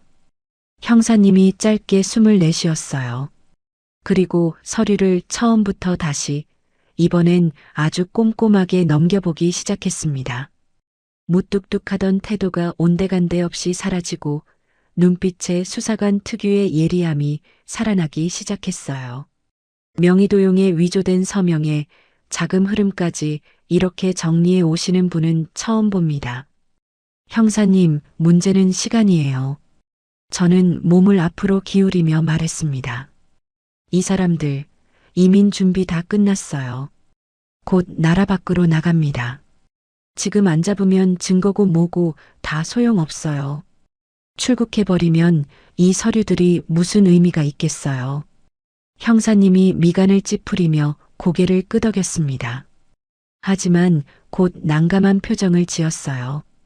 출국을 막으려면 출국금지 신청부터 해야 하는데 그러려면 피의자 신원이랑 소재가 특정돼야 합니다. 남편분 지금 어디 있는지 아세요? 통신 추적은 시간이 걸려요. 영장도 필요하고 실시간으로 위치 찾는 게 생각보다 쉽지가 않습니다. 바로 이 순간을 위해 저는 준비를 해왔던 겁니다. 저는 수첩을 꺼내 형사님 앞에 펼쳤어요. 통신 추적 필요 없어요. 형사님이 저를 쳐다봤습니다. 두 사람이 이번 주 토요일에 머물 곳을 제가 이미 알고 있거든요. 가평의 독채 풀빌라. 개인 수영장 딸린 곳이고 토요일 오후 체크인이에요. 렌터카도 예약했고요. 여기 풀빌라 이름이랑 날짜 다 적어놨습니다. 카페에서 두 사람이 직접 떠드는 걸 들었어요. 형사님이 수첩을 내려다보더니 잠시 말을 잃었습니다. 그러고는 낮게 헛웃음을 흘렸어요. 이거 참. 신고자분이 형사보다 낫네요. 저는 웃지 않았습니다. 웃을 상황이 아니었으니까요. 바로 그 시각 저는 나중에 전해 들었지만 두 사람은 풀빌라 여행에 쓸 고급 와인을 사려고 매장에 들렀다고 합니다. 남편이 카드를 내밀었는데 승인이 거절됐대요. 다른 카드를 꺼냈는데 그것도 거절. 연달아 정지된 카드를 붙들고 남편이 당황하자 수정이 오빠 뭐야 왜 그래 하고 짜증을 냈다더군요. 남편은 카드사에 문제가 생겼나 봐 잠깐만 하며 변명을 늘어놨답니다. 그날 오후부터 제 휴대전화가 울리기 시작했어요. 남편의 새 번호였습니다. 한 통, 두 통, 10통. 저는 폰을 무음으로 돌려놓고 경찰서 의자에 앉아 절차가 진행되기만을 기다렸습니다. 화면에 부재중 전화가 쌓여갔지만 저는 한 번도 받지 않았어요. 이미 다 포기했다고 잘 살라고 웃으며 말해준 게 불과 며칠 전인데 카드가 막히니까 이제야 다급해진 거지요. 저는 그 다급함을 화면으로만 지켜봤습니다. 최 형사님은 대리점에 연락해 개통 당시 정황을 다시 확인했어요. 제 명의로 도용 개통된 회선이 여전히 살아있다는 것, 그 폰을 실제로 쓰는 사람이 이수정이라는 여자라는 것을 대리점 진술과 제가 제출한 녹취로 재차 확인했습니다. 그러고는 저를 돌아보며 말했어요. 피의자 소재가 특정됐으니 토요일에 그 풀빌라 현장으로 가겠습니다. 다만 신고자분, 한 가지는 분명히 해둡시다. 말씀하세요. 피의자 신원 확인을 위해 동행은 요청드릴 수 있는데 현장에는 경찰이 먼저 진입합니다. 신고자분이 먼저 나서시면 안 돼요. 무슨 일 생기면 곤란해집니다. 아시겠죠? 저는 고개를 끄덕였습니다. 형사님은 출국금지 신청과 임의동행 절차에 착수하겠다고 했어요. 토요일 두 사람이 풀빌라에 도착하는 시간에 맞춰 현장으로 이동하기로 일정이 잡혔습니다. 경찰서를 나서니 늦은 오후였어요. 저는 곧장 집으로 아니 친정으로 가지 않고 잠시 차 안에 앉아 있었습니다. 백미러에 비친 제 얼굴을 봤어요. 며칠 사이 조금 야위었지만 눈빛만은 또렷했습니다. 집에 돌아온 저는 옷장을 열었어요. 평소 출퇴근할 때 입던 낡고 편한 점퍼가 걸려 있었지만 저는 그걸 지나쳤습니다. 옷장 깊숙이 미국으로 떠나기 전 중요한 자리에서만 입던 정장 재킷이 걸려 있었어요. 각이 잡힌 검은색 재킷. 저는 그것을 꺼내 입었습니다. 거울 앞에 섰어요. 3년 만에 꺼내 입은 재킷이 조금 헐렁했지만 오히려 그게 마음에 들었습니다. 살이 빠진 만큼 다른 무언가가 채워진 것 같았어요. 거울 속 여자의 눈빛은 차갑게 가라앉아 있었습니다. 슬픔도 미련도 애원도 없는 눈빛. 저는 그 눈을 잠시 마주봤어요. 이제 넌 내 남편이 아니야. 거울을 향해 조용히 말했습니다. 3년을 함께한 남편이라는 껍데기를 벗겨내고 그 자리에 범죄자를 세우는 일. 저는 그렇게 마음을 정리했어요. 미워하고 원망하는 건 아직 남편으로 여길 때 하는 일이지요. 저는 이제 그 사람을 남편이 아니라 제가 반드시 단죄해야 할 범죄자로 보기로 했습니다. 재킷 단추를 채우고 저는 차 열쇠를 챙겼어요. 백미러를 한번 조정하고 시동을 걸었습니다. 주차장을 빠져나오는 제 손길은 흔들림이 없었어요. 토요일 가평. 그곳에서 두 사람의 웃음이 어떻게 끝나는지 저는 두 눈으로 똑똑히 보고 올 작정이었습니다. 창밖으로 노을이 붉게 번지고 있었어요. 그 붉은 하늘을 보며 저는 이상하게도 가벼웠습니다. 무거운 짐을 내려놓기 직전의 사람처럼요. 발걸음은 그 어느 때보다 단단하고 마음은 그 어느 때보다 단호했습니다. 토요일 오후 저는 경찰차 뒤를 따라 제 차를 몰았습니다. 앞차의 붉은 후미등을 놓치지 않으려 적당한 거리를 유지하며 저는 창밖으로 빠르게 스쳐가는 풍경을 응시했어요. 도심을 벗어나자 산이 가까워지고 도로 양옆으로 나무들이 우거지기 시작했습니다. 운전대를 잡은 채 문득 3년 전 그날이 떠올랐어요. 파견을 떠나던 날 공항 출국장 앞에서 남편이 제 손을 꼭 잡았었지요. 잘 다녀와. 몸 조심하고. 내가 여기서 다 지키고 있을 테니까 걱정 마. 저는 그 말을 믿고 뒤돌아보며 손을 흔들었습니다. 눈물을 훔치던 남편의 얼굴이 아직도 선명했어요. 저는 운전대를 조금 더 세게 쥐었습니다. 그리고 머릿속에서 그 장면을 하나씩 지워나갔어요. 손을 잡던 감촉, 눈물 찢던 얼굴, 다 지키고 있을게라던 목소리. 전부 거짓이었으니까요. 거짓 위에 쌓은 3년의 기억은 이제 제게 아무 의미가 없었습니다. 지워버려야 앞으로 나아갈 수 있었어요. 내비게이션에는 카페에서 적어둔 풀빌라 주소가 찍혀 있었습니다. 산길로 접어들면서 저는 경찰차보다 조금 앞서 달리기 시작했어요.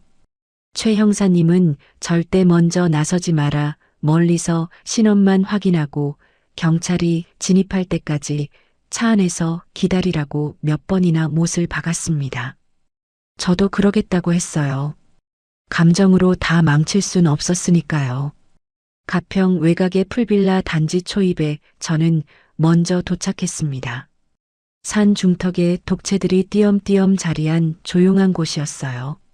저는 단지 입구 조금 아래에 차를 세우고 시동을 껐습니다. 잠시 눈을 감고 호흡을 골랐어요.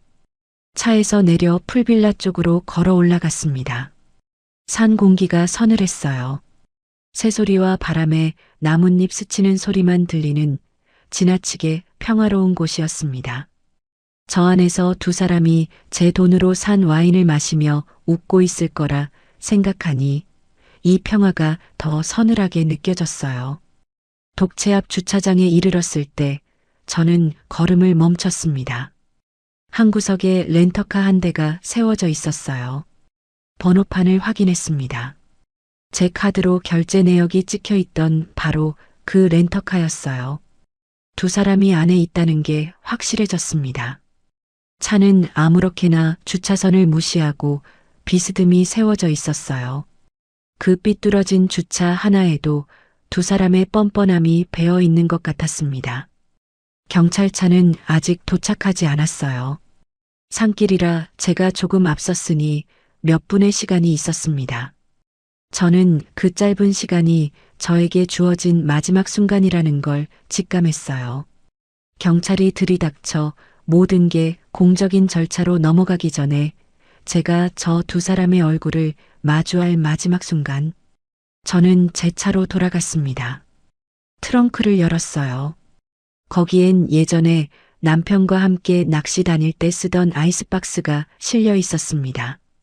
어제 저녁 저는 거기에 얼음을 가득 채우고 생수병 몇 개를 넣어두었어요. 뚜껑을 열자 서걱하고 얼음 부딪히는 소리가 났습니다. 차가운 김이 훅 올라왔어요. 저는 그 소리를 들으며 잠시 멈춰 섰습니다. 이걸 준비하면서 제가 무슨 생각을 했는지 솔직히 저도 잘 모르겠어요. 다만 2, 3년의 응어리를 경찰이 오기 전에 제 손으로 한 번은 매듭지어야겠다는 생각뿐이었습니다. 법으로 두 사람을 벌하는 건 그 다음 일이고 지금 이 순간만큼은 아내였던 사람으로서 딸이었던 사람으로도 제가 직접 해야 할 게 있었어요. 아이스박스에서 얼음물을 퍼담을 양동이도 챙겨왔습니다.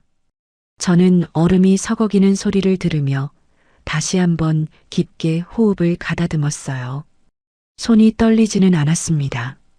오히려 이상할 만큼 차분했어요. 양동이에 얼음과 물을 가득 채워 두 손으로 받쳐들고 저는 풀빌라 쪽으로 다가갔습니다. 독채는 통유리로 된 거실이 훤히 들여다보이는 구조였어요. 열린 창문 너머로 안이 보였습니다. 거실 소파 위에 수정이 있었어요. 제 명의로 개통된 최신 스마트폰을 손에 든 채 소파에 늘어져 뒹굴며 화면을 들여다보고 있었습니다. 그 여자가 웃을 때마다 제 통장에서 매달 빠져나가던 그 폰의 액정이 반짝였어요. 그 옆에는 남편이 있었습니다. 고급 샤워 가운 하나만 걸친 채 와인잔을 손에 들고 소파에 비스듬히 기대 있었어요. 병실에서 허리를 못 펴고 앓는 엄마와 그 가운 차림으로 와인을 홀짝이는 남자의 모습이 겹쳐지자 속에서 무언가 뜨거운 것이 치밀었습니다. 두 사람의 뻔뻔한 일상이 통유리 너머로 고스란히 드러나 있었어요. 세상 근심 하나 없는 얼굴들. 자기들이 무슨 짓을 했는지 그 대가가 지금 산길을 올라오고 있다는 것도 모른 채요. 저는 테라스 쪽으로 돌아갔습니다. 유리문이 잠겨 있는지 손잡이를 살짝 당겨봤어요. 스르륵 하고 문이 열렸습니다. 잠겨 있지 않았던 거예요. 두 사람은 이 외딴 곳에서 저 문을 열고 들어올 사람이 있으리라고는 상상도 못했겠지요. 저는 손잡이에서 손을 뗐습니다. 반쯤 열린 문틈으로 두 사람의 얼굴이 보였지만 저는 그 문을 다시 조용히 밀어 닫았어요. 이건 저 사람들의 방식이지 제 방식이 아니었으니까요. 양동이를 테라스 바닥에 소리 없이 내려놓고 저는 산길을 올라오는 엔진 소리 쪽으로 고개를 돌렸습니다. 인기척에 두 사람이 동시에 고개를 들었습니다. 저를 본 순간 두 사람의 얼굴이 어떻게 변했는지 저는 평생 잊지 못할 거예요. 죽은 줄 알았던 사람이 지구 반대편에 있어야 할 사람이 눈앞에 나타난 것처럼 웃음기가 순식간에 사라지고 얼굴이 하얗게 질리며 공포와 경악으로 일그러졌습니다. 미라야? 남편이 벌떡 일어나려다 와인잔을 놓쳤어요. 잔이 카펫 위로 굴러떨어지며 붉은 와인이 쏟아졌습니다. 수정은 소파 위에서 폰을 떨어뜨린 채 입을 반쯤 벌리고 저를 쳐다봤어요. 저는 아무 말도 하지 않았습니다. 그저 양동이를 두 손으로 받쳐든 채 거실 한가운데로 천천히 걸어 나갔어요. 얼음이 양동이 안에서 서걱하고 흔들렸습니다. 그 소리 말고는 거실에 아무 소리도 없었어요. 숨막히는 정막이 흘렀습니다. 남편이 입을 열려고 했어요. 미라야, 이게 아니라 뭐라고 변명을 시작하려는 것 같았지만 목소리가 떨려서 말이 제대로 나오지 않았습니다. 수정은 그제야 상황을 파악했는지 소파 구석으로 몸을 움츠렸어요. 저는 두 사람을 내려다봤습니다. 3년의 배신, 3년의 헌신, 엄마의 굽은 허리, 텅 빈 통장, 위조된 서명, 걸어다니는 현금 인출기라던 그 웃음소리. 그 모든 것이 담긴 눈빛으로 저는 두 사람을 조용히 바라봤어요. 그리고 한 걸음 더 앞으로 나섰습니다. 창밖 멀리서 희미하게 자동차 엔진 소리가 들려오기 시작했어요. 경찰차가 산길을 올라오고 있었습니다. 하지만 아직은 이 거실에 저와 두 사람뿐이었어요. 저는 손에 든 양동이를 내려다봤습니다. 그리고 천천히 그것을 바닥에 내려놓았어요. 저는 문 앞에서 양동이를 내려다봤습니다. 얼음이 서걱하고 흔들렸어요. 이걸 저 두 사람에게 뿌리는 순간 저는 저들과 똑같아진다는 걸 알았습니다. 저는 양동이를 테라스 바닥에 소리 없이 내려놓았어요. 제 방식은 이게 아니었으니까요. 대신 저는 반쯤 열린 유리문 너머로 아무것도 모른 채 웃고 있는 두 사람을 조용히 바라봤습니다. 산길을 올라오는 엔진 소리가 점점 가까워지고 있었어요. 바로 그때였습니다. 테라스 문이 벌컥 열리며 최 형사님과 제복 경찰 2명이 거실로 들이닥쳤어요. 경찰입니다. 하는 외침에 두 사람이 소파에서 튕기듯 일어났습니다. 경찰? 미라야, 이게 무슨 남편이 저를 발견하고는 비틀비틀 다가와 제 팔을 잡으려 했어요. 저는 뒤로 반걸음 물러서며 그 손을 강하게 쳐냈습니다. 손등이 부딪히는 둔탁한 소리가 났어요. 손대지 마. 낮고 차가운 목소리였어요. 제 입에서 그런 목소리가 나오는 게 저조차 낯설 정도였습니다. 남편은 제 눈빛을 보고 흠칫하더니 뻗었던 손을 슬그머니 걷었어요. 3년 만에 마주한 제 눈에는 그 사람이 알던 순진한 아내가 없었을 겁니다. 순식간에 현장이 장악됐습니다. 창백하게 굳은 두 사람과 테라스 문 앞에 조용히 서 있는 저. 형사님은 상황을 한눈에 파악한 듯 제게 살짝 고개를 끄덕였어요. 제가 아무 일도 저지르지 않았다는 걸 그 눈빛으로 확인해 주는 것 같았습니다. 최 형사님의 시선이 소파 위에 놓인 물건에 멈췄습니다. 최신형 스마트폰. 조금 전까지 수정이 손에서 놓지 않던 그 폰이었어요. 형사님은 장갑을 낀 손으로 그 단말기를 집어들었습니다. 그리고 저를 돌아보며 물었습니다. 이겁니까? 신고 잡은 명의로 도용 개통됐다는 그 회선. 네. 청구서에 찍힌 단말기 모델이랑 일치할 거예요. 대리점 기록도 있고요. 형사님이 고개를 끄덕이며 그 폰을 증거물 봉투에 조심스럽게 집어넣었습니다. 청구서 한 장으로 시작된 추적이 마침내 실물 단말기를 손에 넣는 것으로 마무리되는 순간이었어요. 저는 그 봉투에 담기는 폰을 조용히 지켜봤습니다. 최 형사님이 두 사람을 향해 돌아섰어요. 목소리가 사무적으로 바뀌었습니다. 박성호 씨, 이수정 씨, 명의도용, 횡령, 부동산 무단 처분 혐의로 임의동행을 요청합니다. 두 분 다 출국금지 조치됐고요. 조사받으셔야 합니다. 그제야 두 사람의 얼굴에 진짜 공포가 번졌어요. 수정이 새파랗게 질린 얼굴을 감싸며 울부짖기 시작했습니다. 저는 아무것도 몰라요. 성우 오빠가 폰 준다고 해서 그냥 쓴 것뿐이에요. 저는 명의가 누구 건지도 몰랐어요. 저는 억울해요, 진짜로. 며칠 전까지 저를 걸어다니는 현금 인출기라고 비웃던 목소리가 지금은 억울함을 호소하며 갈라지고 있었어요. 저는 그 여자를 잠깐 바라보다 시선을 거뒀습니다. 그 억울함이 진짜인지 아닌지는 이제 제가 판단할 일이 아니었으니까요. 녹음 파일이 다 말해줄 테니까요. 남편은 달랐습니다. 가온 자락을 부여잡은 채 오히려 목소리를 높였어요. 아니, 이깟 일로 경찰까지 불러? 남편이 아내 돈 좀 쓴 게 무슨 범죄야? 우리가 부부인데 부부 사이 돈 문제를 왜 경찰이 나서? 미라, 너 너무하는 거 아니야? 적반하장이었어요. 자기가 무슨 짓을 했는지 뻔히 알면서 부부라는 두 글자 뒤에 숨으려 드는 겁니다. 저는 그 말을 듣는 순간 오히려 마음이 얼음처럼 차분해졌어요. 저는 어깨에 맨 서류 가방을 열었습니다. 그리고 준비해온 서류들을 하나씩 꺼내 거실 유리 테이블 위에 매섭게 내리쳤어요. 탁! 엄마의 전세금이 들어간 은행 이체 내역서. 탁! 위조된 서명이 찍힌 통신사 가입 신청서 원본. 탁! 제 동의 없이 진행된 집 매매 서류. 탁!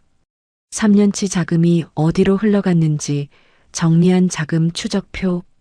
종이가 테이블에 부딪히는 소리가 거실에 또렷하게 울렸습니다. 저는 젖은 두 사람과 경찰들 앞에서 한자 한자 힘주어 말했어요. 부부 사이 돈 문제? 이게 어떻게 부부 문제야? 내 이름 도용해서 서명 위조하고 내 동의 없이 집 팔아넘기고 내 명의로 폰 만들어 쓴 거. 이건 명백한 범죄야. 그리고 여기 이 서류들이 네가 빼도 박도 못하는 증거고. 남편의 얼굴이 하얗게 질렸습니다. 테이블 위에 펼쳐진 서류들을 내려다보는 그의 눈이 흔들리기 시작했어요. 위조된 서명, 자기 손으로 진행한 매매 계약, 자기가 지시해 만든 폰의 가입 신청서, 자기가 저지른 모든 것이 종이가 되어 눈앞에 놓여 있었으니까요. 그제야 남편은 자기가 조사 대상이라는 걸, 이게 부부 싸움이 아니라 형사사건이라는 걸 실감한 모양이었어요. 조금 전까지 목소리를 높이던 사람이 갑자기 무릎을 꿇었습니다. 대리석 바닥에 털썩 주저앉아 제 바짓단을 다급하게 붙잡았어요. 미라야, 미라야, 제발. 내가 잘못했어. 내가 미쳤었어. 고소만 취하해줘. 응? 우리 그래도 부부였잖아. 나 이대로 잡혀가면 끝이야. 제발 살려줘. 눈물, 콧물이 범벅이 된 얼굴로 남편이 매달렸습니다. 며칠 전 전화로 넌 참 좋은 사람이었는데라며 여유를 부리던 사람이 지금은 제 바짓단을 붙들고 짐승처럼 애원하고 있었어요. 저는 그 웅크린 어깨를 내려다봤습니다. 예전 같았으면 마음이 흔들렸을지도 몰라요. 15년을 함께한 사람이니까. 하지만 병실에서 앓던 엄마의 앓는 소리가, 카페에서 들은 그 웃음소리가, 텅 빈 통장의 붉은 숫자가 제 마음을 단단히 붙들어 주었습니다. 저는 구두 발끝으로 남편의 어깨를 지그시 밀어냈어요. 그가 뒤로 밀려 주저앉았습니다. 내 피 같은 돈으로 산 그 가온이나 제대로 여미고 말해. 추하니까. 싸늘한 시선을 던지고 저는 한 걸음 물러섰습니다. 남편은 밀려난 채 저를 올려다봤어요. 믿을 수 없다는 표정으로요. 3년간 자기 마음대로 부리던 아내가 이렇게 돌아설 줄은 몰랐겠지요. 최 형사님이 경찰들에게 눈짓을 했습니다. 두 사람은 가온 차림 그대로 겉옷 한 장씩만 걸친 채 경찰차 뒷좌석으로 인도됐어요. 정은 여전히 억울하다며 훌쩍였고 남편은 넋이 나간 얼굴로 발을 질질 끌었습니다. 저는 팔짱을 낀 채 두 사람이 차에 태워지는 모습을 조용히 지켜봤어요. 경찰차 문이 닫혔습니다.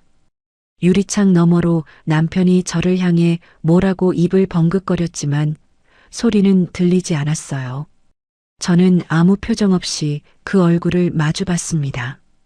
이윽고 경찰차가 천천히 산길을 내려가기 시작했어요. 차가 시야에서 완전히 사라질 때까지 저는 그 자리에 서 있었습니다. 그리고 차가 산모퉁이를 돌아보이지 않게 되자 그제야 저는 크게 숨을 들이마셨어요. 서늘하고 맑은 산바람이 폐 속 깊이 들어왔습니다. 3년간 가슴을 짓누르던 무언가가 그 바람과 함께 조금씩 빠져나가는 것 같았어요. 저는 거실로 돌아가 테이블 위에 펼쳐놓았던 서류들을 다시 챙겼습니다. 앞으로 있을 조사와 재판에서 이 종이들이 제 편에 서줄 테니까요. 두 사람이 마시다 만 와인잔이 테이블 위에 덩그러니 남아 있었어요. 반쯤 남은 붉은 와인이 조명 아래 탁하게 가라앉아 있었습니다. 가방을 어깨에 메고 저는 풀빌라를 나섰습니다. 주차장에 세워진 렌터카를 지나며 저는 한번 흘끗 봤어요. 이제 저 차도, 저 폰도, 저 집도 전부 제자리로 돌아갈 겁니다. 시간이 걸리겠지만요. 제 차에 올라 시동을 걸었어요. 백미러를 조정하며 저는 거울 속 제 얼굴을 잠깐 봤습니다. 조금 지쳐 보였지만 눈빛만은 맑았어요. 무언가를 끝낸 사람의 얼굴이었습니다. 산길을 내려오는 길, 저는 창문을 활짝 열었습니다. 바람이 머리카락을 흩날렸어요. 라디오에서 잔잔한 노래가 흘러나오고 있었습니다. 저는 오랜만에, 아주 오랜만에 어깨에 힘을 풀었어요. 당당하고 가벼운 발걸음으로, 아니 가벼운 마음으로 저는 산을 내려왔습니다. 아직 갈 길이 남아 있었지만 가장 무거운 매듭 하나는 방금 풀어낸 참이었어요. 며칠 뒤 저는 준비해온 서류들을 한 부 더 복사했습니다. 경찰 수사 진행 통지서, 자금 횡령을 입증하는 증거자료, 그리고 카페에서 녹음한 불륜 현장 녹취록까지. 저는 이것들을 두툼한 봉투에 담아 두 사람이 몸담았던 보험사 본사 감사팀 앞으로 정식 투서를 보냈습니다. 내용은 간단했어요. 소속 설계사 두 사람이 명의도용과 횡령으로 형사조사를 받고 있으며 이 과정에서 회사 고객 정보를 어떻게 다뤘는지 의심되는 정황이 있으니 확인해 달라는 것. 저는 사실만을 증거와 함께 담담하게 적었습니다. 감정적인 표현은 한 줄도 넣지 않았어요. 사실만으로도 충분히 무거웠으니까요. 반응은 빨랐습니다. 회사 기밀 유출 의혹과 고객 예치금, 무단 유용 의혹까지 덮어 쓴 두 사람은 즉각 징계위원회에 회부됐어요. 보험업은 신뢰가 생명인 업종입니다. 명의도용의 횡령 혐의를 받는 설계사를 회사가 감싸줄 리 없었지요. 며칠 지나지 않아 두 사람 모두 최고 수위의 징계인 파면 처분을 받았다는 소식이 들려왔습니다. 수정에게는 그게 끝이 아니었어요. 회사는 그 여자에게 막대한 교육 위약금과 손해배상 청구 소송까지 걸었습니다. 설계사로 입사할 때 받은 교육비, 회사 이미지 훼손에 대한 배상. 그러잖아도 이민 자금이 압류된 마당에 계약 위약금까지 겹치자 수정은 완전히 무너졌어요. 그리고 그 여자가 한 일은 모든 책임을 남편에게 떠넘기는 것이었습니다. 두 사람이 경찰서 주차장에서 크게 싸웠다는 이야기를 저는 나중에 전해 들었어요. 조사를 마치고 나오다 마주친 두 사람이 서로 멱살을 잡고 삿대질을 하며 진흙탕 싸움을 벌였다더군요. 네가 집 팔자고 했잖아. 네가 다 꾸민 거잖아.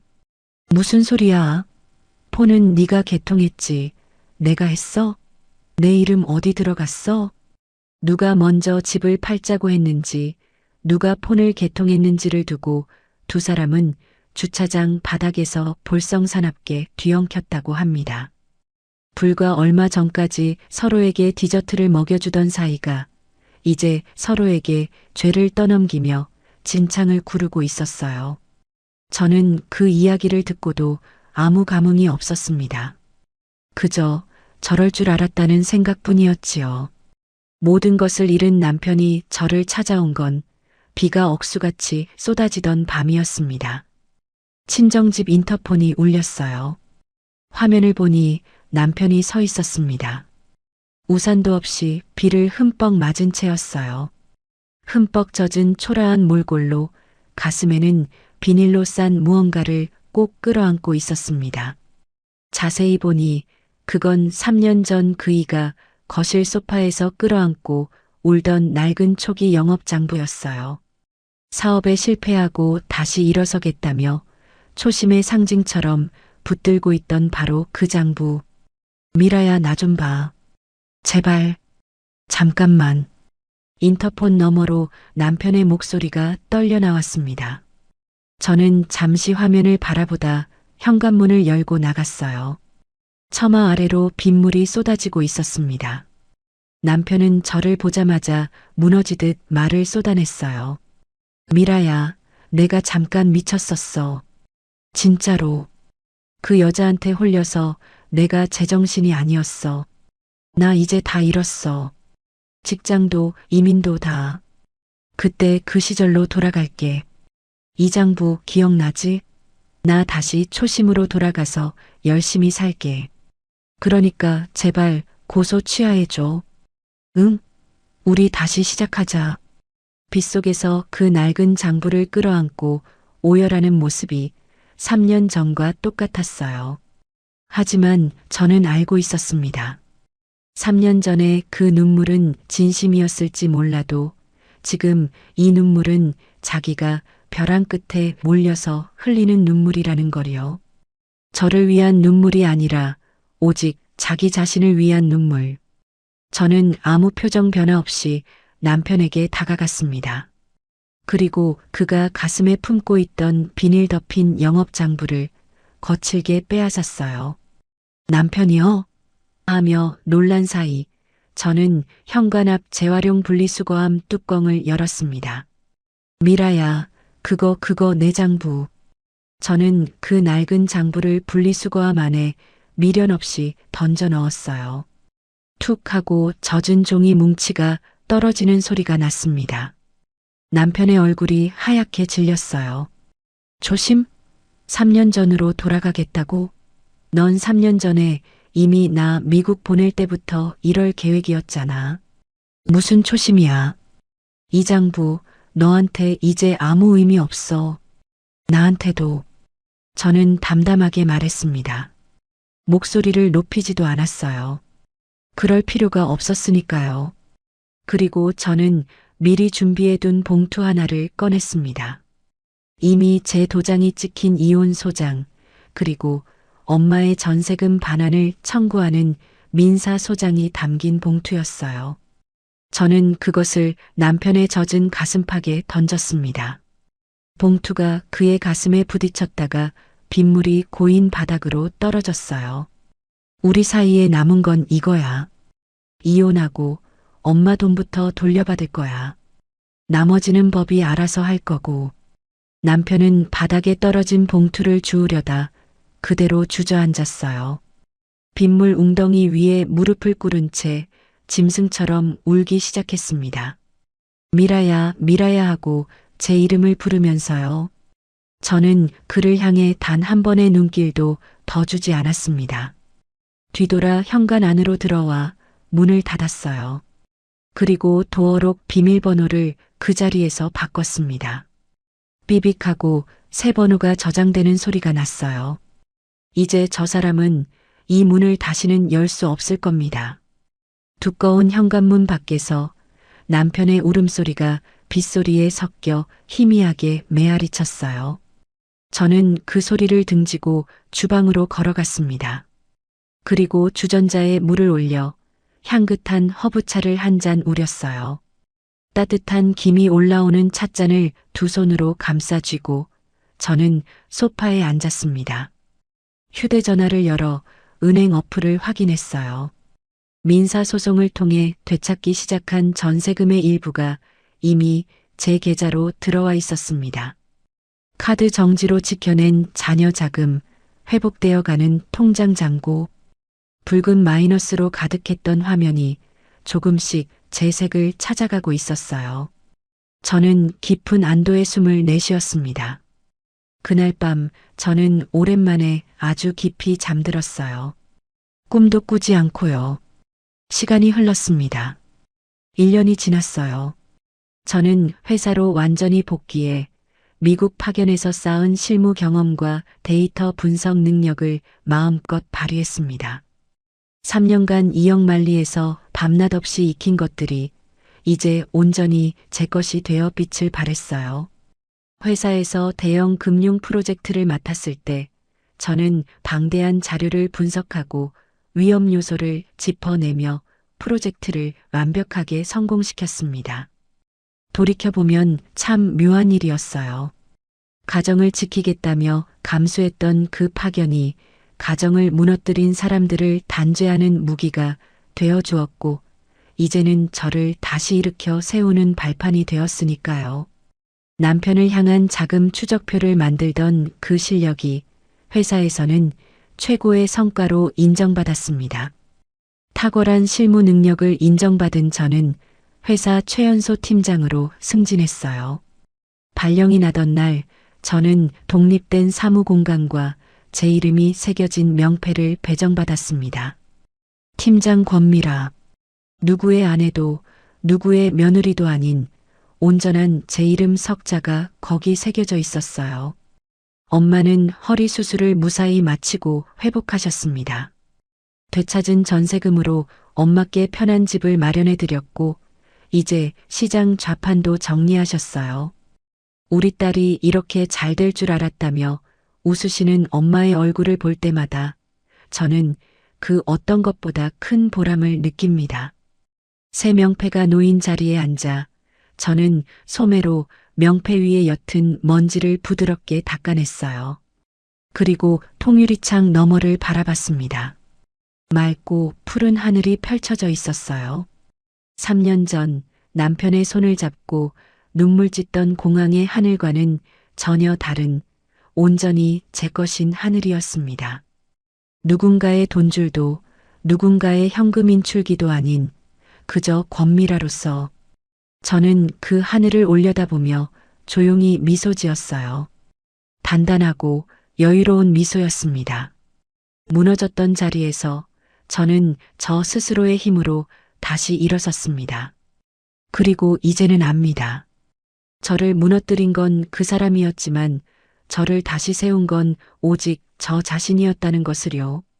창밖 하늘이 유난히 맑았습니다. 인생톡톡 시청자 여러분, 3년간 믿었던 사람에게 모든 걸 빼앗겼던 미라 씨의 이야기 어떻게 보셨나요? 무너진 자리에서 눈물로 주저앉는 대신 흐트러진 마음을 다잡고 하나씩 사실을 되짚어 결국 제 삶을 되찾아냈습니다. 억울한 일을 당했을 때 가장 무서운 건 침착함이라는 걸 미라 씨가 조용히 보여준 것 같습니다. 여러분의 삶에도 부디 저런 배신은 없기를, 그리고 어떤 시련이 와도 다시 일어설 힘이 늘 함께하기를 진심으로 바랍니다. 이야기를 끝까지 들어주셨다면 잘 들었다고 댓글 하나만 남겨주세요. 구독과 좋아요를 눌러주시는 모든 분들이 행복하시길 기원합니다. 오늘 함께 해주셔서 정말 감사합니다.